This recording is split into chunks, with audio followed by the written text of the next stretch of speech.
पुनः सादर जय सिया राम। ध्यान मंथन के इस अंक में आप सभी श्रोताओं एवं दर्शकों का हार्दिक स्वागत, अभिनंदन। आज मैं आप सभी के लिए एक बहुत ही सुंदर कहानी लेकर के आया हुआ हूँ। कहानी हमारे जीवन पर आधारित है। आज संसार जगत में, संपूर्ण विश्व में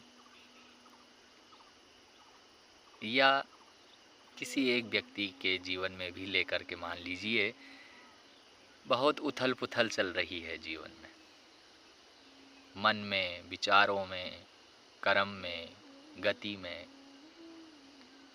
प्रत्येक विषय वस्तु पर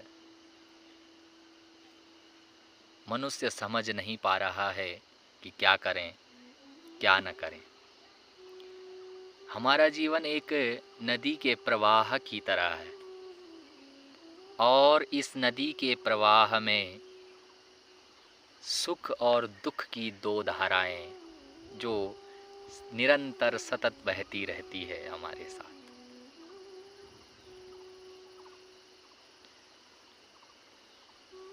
तो आइए मैं आपको कहानी की ओर ले चलता हूँ।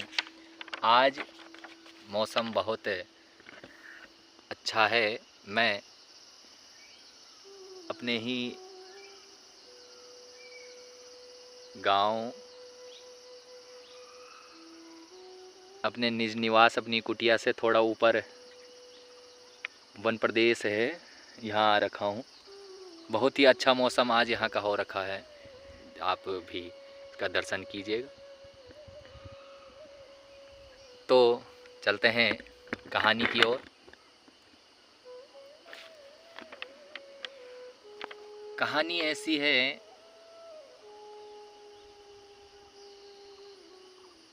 एक समय की बात है। गंगा ऊंचे पहाड़ियों से बहती हुई आ रही है। गंगा के किनारे पीपल का एक पेड़ था। पहाड़ों से उतरती हुई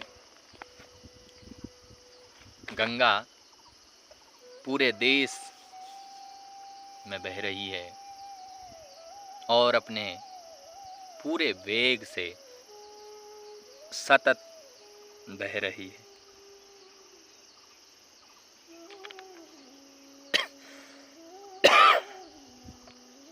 अचानक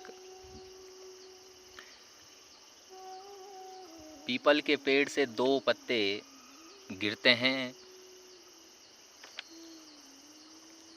और नदी के प्रवाह में आते हैं। जहाँ नदी बह रही है, नदी के ठीक किनारे पीपल का पेड़, और पीपल के पेड़ से दो पत्ते जो नदी में बह टूटे और गिरे, उनमें से एक पत्ता आड़ा गिरा। आड़ा आप समझ गए होंगे, फंस गया, जो तिरछा गिरा।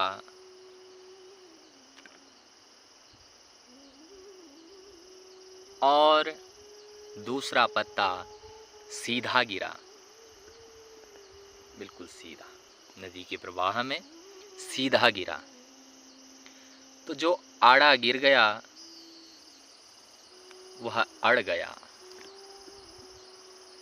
और कहने लगा, आज चाहे जो हो जाए, मैं इस नदी को रोक कर ही रहूँगा, चाहे आज मेरी जान ही क्यों न चली जाए। मैं इसे आगे नहीं बढ़ने दूँगा। कौन कह रहा है?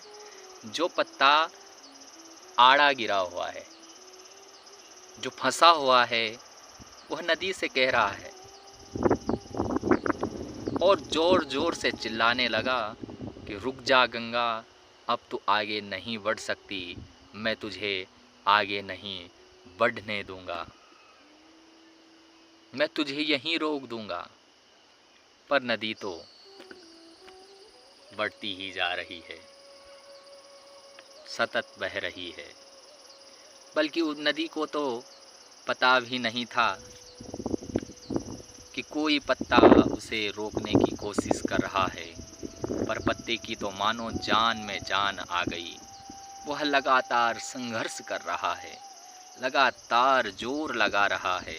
वह नहीं जानता था कि बिना लड़े भी वह वहीं पहुंचेगा, जो वह संघर्ष के बाद जहां पहुंचेगा। पर अब और तब के बीच का समय उसकी परीक्षा का, उसके संघर्ष का, उसकी पीड़ा का, उसके संताप का काल बन जाएगा।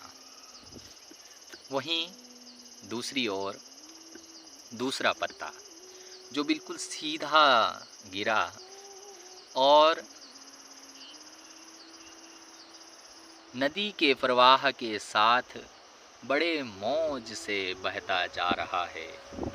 वह भी कह रहा है, क्या कह रहा है वह, कि चल गंगा, आज मैं तुझे तेरे गंतव्य तक पहुंचा के ही दम लूँगा। चाहे जो हो जाए, मैं तेरे मार्ग में कोई अवरोध नहीं आने दूँगा। तुझे मैं सागर तक पहुंचा के ही दम लूँगा। अब नदी को तो इस पत्ते का भी कुछ पता नहीं, क्योंकि नदी अपनी धुन में सागर की ओर बढ़ती जा रही है। पर पत्ता तो आनंदित है, प्रवाह में इतना आनंदित है। वह तो यही समझ रहा है कि वही नदी को अपने साथ बहाए ले जा रहा है। जैसे आड़े पत्ते की तरह सीधा पत्ता भी नहीं जानता था कि चाहे वो नदी का साथ दे या नहीं, नदी तो वहीं पहुंचेगी जहां उसे पहुंचना है।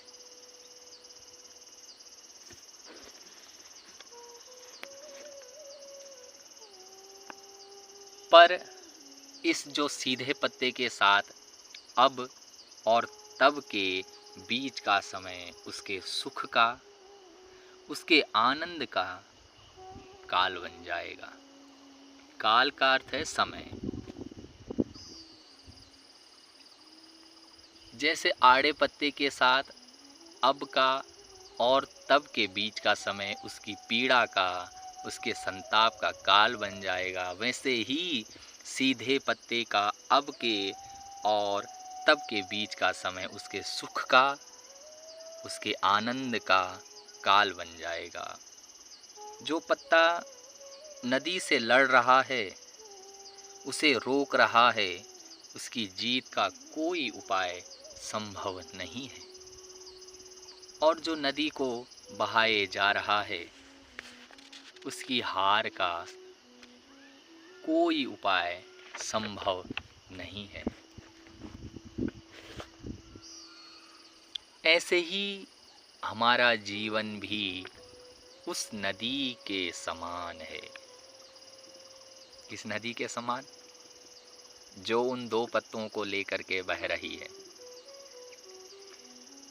जिसमें सुख और दुख की तेज धाराएं बहती रहती हैं, और जो कोई भी जीवन की इस धारा को आड़े पत्ते की तरह रोकने का प्रयास करता है, वह तो मूर्ख है। क्योंकि न तो जीवन कभी किसी के लिए रुका और ना ही रुक सकता है। वह अज्ञान में है जो आड़े पत्ते की तरह जीवन की इस बहती नदी में सुख की धारा को ठहराने या दुख की धारा को जल्दी बहाने की मूर्खतापूर्ण कोशिश करता है। क्योंकि सुख की धारा जितने दिन बहती है उतने दिन तक बहेगी, आप उसे बढ़ा नहीं सकते। और अगर आपके जीवन में दुख का बहाव जितने समय तक के लिए आना है, वह आकर ही रहेगा। फिर आप क्यों आड़े पत्ते की तरह इसे रोकने की फिजूल मेहनत करना चाहते हो? बल्कि जीवन में आने वाली हर अच्छी बुरी परिस्थितियों में खुश होकर जीवन की बहती धारा के साथ उस सीधे पत्ते की तरह सुख और दुख में समता और आनंदित होकर जीवन की धारा में मौज से बहते जाएं। और जब जीवन में ऐसी सहजता से चलना सीख जाएं, तो फिर सुख क्या और दुख क्या।